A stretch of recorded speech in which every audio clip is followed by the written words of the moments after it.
কিন্তু ভারত কত বড় মনে করেন মাদারবোর্ড তেলে চিন্তা করেন, এই যে আওয়ামী লীগ নামের সংগঠনটা, এই আওয়ামী লীগের যারা দালাল ছিল, যারা দালালি করছে মানে ভারতের পক্ষ হইয়া ভারতের জন্য দালালি করছে, ভারতের জন্য এই দেশে আলেম সমাজের উপরে হামলা করছে পর্যন্ত, ভারত যে কত বড় স্বার্থপর সেটা আওয়ামী লীগের পতন না হইলে আপনারা আসলে মানে কল্পনাও করতে পারবেন না। এবং টানা 15.5 বছর আওয়ামী লীগ নামের দলটি ভারতের পাচাইটা গেল, ভারতের দালালি করলো, কিন্তু শেষ পর্যায়ে ভারত এই দলটা যখন পতন হইল তখন তাদেরকে সহযোগিতা করার জন্য বর্ডারের একটা গেট পর্যন্ত খুলে দেয় নাই। ওই হিসাবে আমি মনে করি যে ভারতের চাইতে আমেরিকা ভালো। কেন আমেরিকা ভালো? গত 2021 সালের 15 আগস্ট যখন আফগানিস্তান থেকে আপনার আমেরিকান দালাল যেগুলো আছে তখন পালাইতে বাধ্য হয়, তখন কিন্তু আমেরিকা সরাসরি আমেরিকা থেকে কাবুল বিমানবন্দর থেকে ফ্লাইট পরিচালনা করে যাতে কোনো প্রকার পাসপোর্ট ভিসা ছাড়াই তারা আমেরিকায় পালিয়ে যেতে পারে। কিন্তু সবচেয়ে আশ্চর্যের বিষয় হচ্ছে এই 2024 সালে 5 আগস্ট হাসিনা ভারতে পালিয়ে যাওয়ার মধ্যে দিয়ে বাংলাদেশ ভারতের 2006 থেকে 2024 প্রায় 18 বছর শাসন অবসান ঘটলো, কিন্তু ভারত একটা বাস কিংবা ট্রেনও পাঠায়নি তার দালালদের উদ্দেশ্য করে।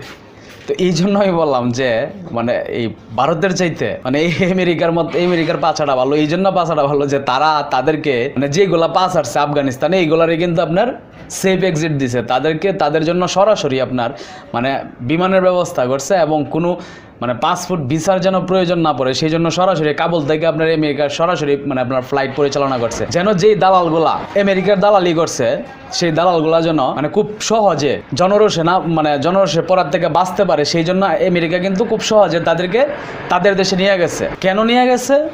যেহেতু তারা এতদিন আমেরিকার পা চাটছে, আমেরিকার দালালি করছে, আমেরিকার স্বার্থে তারা কাজ করছে, তো এই জন্য তাদেরকে আসলে মানবতার দৃষ্টি থেকে বা মানবিক হইয়া তারা তাদের প্রাণ বাঁচাইছে এবং তাদেরকে সেফ এক্সিটে নিয়ে গেছে। কিন্তু ভারত কত বড় মনে করেন মাদারবোর্ড তেলে চিন্তা করেন, এই যে আওয়ামী লীগ নামের সংগঠনটা, এই আওয়ামী লীগের যারা দালাল ছিল, যারা দালালি করছে মানে ভারতের পক্ষ হইয়া ভারতের জন্য দালালি করছে, ভারতের জন্য এই দেশে আলেম সমাজের উপরে হামলা করছে পর্যন্ত, শত শত আলেমরে গ্রেপ্তার করছে। এই টানা প্রায় 18টা বছর ভারতের জন্য এই আওয়ামী লীগ নামের সংগঠনটা এত কষ্ট করলো, কিন্তু দেখেন এই 2024 আইসা তারা এমন একটা অবস্থায় গেল যে তারা জেনে পাইতেছে এই জায়গায় তাদেরকে পিটাইতেছে। কিন্তু ভারত মানে একটা ফ্লাইট তো দূরের কথা, সীমান্ত বর্ডারে যে মানে আপনার গেটটা খুলে দিব এতটুকু করে নাই। মানে তারা তাহলে কতটুক স্বার্থপর এবং তাদেরকে কতটুক জলে বাসাইছে। তাহলে এই জায়গার থেকে বুঝতে হবে যে এদের মানে এই যে পাস আটাচাটি করলি, ঠিক আছে, তাও আমেরিকাতে তাও মনে করেন যে স্বার্থের যারা আফগানিস্তানে মানে আমেরিকার পাস আসছে তারা কিন্তু স্বার্থ দিয়ে পাস আসছে, কারণ তাদেরকে টাকা দিয়ে ডুবাই রাখছে। কিন্তু বাংলাদেশে যারা আপনার এই ভারতের পাস আটাচাটি করছে যে কুত্তাগুলা কিন্তু নিজের খায়া, ঠিক আছে, বিনা স্বার্থে ভারতের পাসের, ঠিক আছে। তো এই জায়গায় কিন্তু ভারত আরও মানে বেশি প্রায়োরিটি দেওয়া উচিত ছিল এদেরকে, যে এরা যেহেতু না খায় আমার খায় না খায়া, ঠিক আছে, আমার পাস আসছে, আমার দালালি করছে, এদেরকে তো আমার আগে মানে সেফ এক্সিট দেওয়া উচিত ছিল বা এদেরকে আগে আমার দেশে ফিরে আনা উচিত ছিল, মানে সহযোগিতা করা উচিত ছিল, মানবিকতা দেখানো উচিত ছিল। কিন্তু এতটুকু মানবিকতাও ভারতের ভিতরে নাই। এই জন্য তারা মানে এই আওয়ামী লীগের দালালগুলোর সাথে এই ধরনের আচরণ করছে যে তোরা এতদিন দালালি করছস, পাস আসছস, ভালো করছস, ঠিক আছে, এখন তোদের দেশে থাইকা তোরা যেমনি ইচ্ছে এমনি মর। কারণ দেখেন আপনার বর্ডার দিয়ে পালাইতে গেলেও এরপরে বিএসএফ গুলি করে মারি লাইতেছে, তাদের দেশে দুঃখটা দিতেছে না। কিন্তু এরাই নিজের খায়া এই দেশের জনগণের উপরে ভারতের মানে টর্চার করছে শুধুমাত্র ভারতের হয়ে ভারতকে খুশি করার জন্য, ঠিক আছে। সেই ভারত এদেরকে বর্ডারে গুলি করে মারছে যেন ভারতে না যেতে পারে। তাহলে এমন ভারত বন্ধুর যেতে আপনার আমেরিকার মতো মনে করেন যে আপনার বন্ধু ভালো, তাদের দালালি করা ভালো। এই অর্থে বলতেছি যে তারা তো টাকা পয়সা দিয়ে তাদেরকে সহযোগিতা করছে, তারা পালানোর সময় তাদেরকে আপনার সরাসরি বিমানে তাদের দেশে নিয়ে গেছে। কেন নিয়ে গেছে?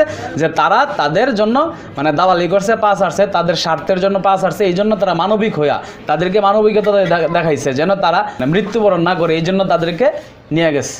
তো এই জায়গার থেকে শিক্ষা নিতে হবে যারা ভারতের মানে পা চাটতে চান এই দেশে বাংলাদেশে, ঠিক আছে, এখনও যারা ভাবতেছেন যে ভারতের পা চাটবেন বা ভারতের পা চাইটে এই দেশে বসবাস করবেন, আপনাদের জন্য এটা সবচেয়ে বড় শিক্ষা।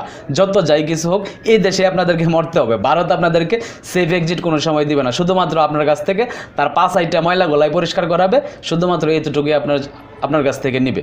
তো যাই হোক, ভালো থাকবেন সকলে, আসসালামু আলাইকুম।